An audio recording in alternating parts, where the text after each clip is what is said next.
درود بر شما، خوش اومدید به این ویدیو. امروز در این ویدیو میخوایم تاریخچه یکی از بهترین شرکت‌های خودروسازی جهان یعنی شرکت BMW رو بررسی کنیم. پس حتما تا پایان ویدیو همراه ما باشید. BMW یک صنعت خودروسازی چند ملیتی آلمانی است که یک شرکت نامدار در زمینه طراحی، تولید و توسعه فناوری خودروهای لوکس و موتورسیکلت در جهان به شمار می رود. دفتر مرکزی این شرکت نیز در شهر مونیخ آلمان قرار دارد.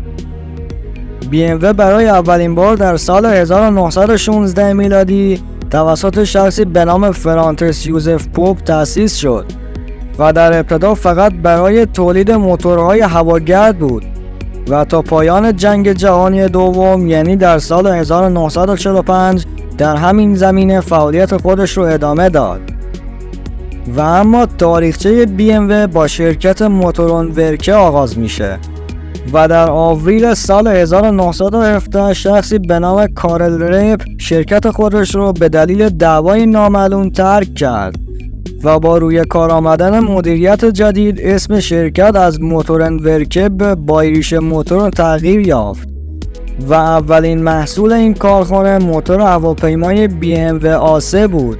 این موتور به مصرف کم سوخت و کارگرد مناسب در ارتفاعات بالا معروف بود و در نتیجه سفارش‌های بسیاری که ارتش آلمان برای موتور BMW A3 داشت، شرکت به سرعت توسعه پیدا کرد. در سال 1918 میلادی و با پایان گرفتن جنگ جهانی اول، کارخانه BMW به دلیل پیمان ورسای که متفقین به آلمان تحمیل کرده بودند، مجبور شد تولید موتور هواپیما را متوقف کند و باید برای ادامه فعالیت به ساخت تجهیزات کشاورزی، لوازم خانگی و ترمز قطار تولید کند که این شرایط متفقین برای این کارخانه گذاشته بودند.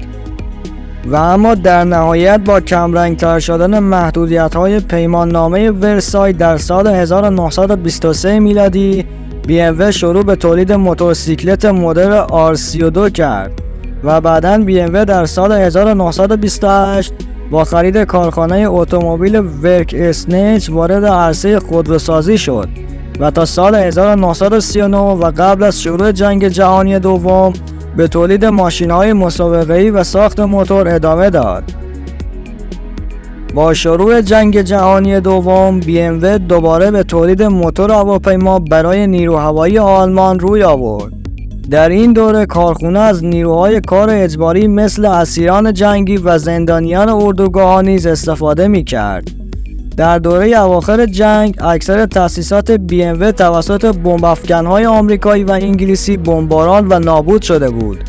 همچنین تأسیسات شرکت در آلمان شرقی نیز به تصرف نیروهای ارتش سرخ شوروی در اومد و با پایان یافتن جنگ متفقین شرکت را از تولید موتور هواپیما و موتورسیکلت باز داشتند.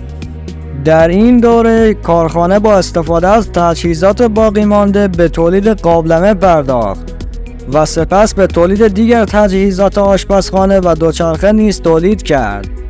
و اما در سال 1947 BMW از طریق دولت انگلستان اجازه پیدا کرد تولید موتورسیکلت را از سر شروع کند و نخستین موتورسیکلت BMW پس از جنگ با نام R24 در سال 1948 به بازار عرضه شد. در سال 1994 BMW شرکت رور انگلستان را خریداری کرد، هرچند این خریداری از نظر مالی شکست خورد و BMW زیان مالی هنگفتی را متحمل شد، به طوری که تا سال 2000 میلادی بخش‌های بزرگ شرکت رور به شرکت‌های مختلف فروخته شد و تنها قسمت کوچکی از شرکت در مالکیت BMW باقی موند. همچنین در سال 1998 BMW شرکت معروف رولز رویس را هم خریداری کرد که تا امروزه نیز هنوز مالک این شرکت است.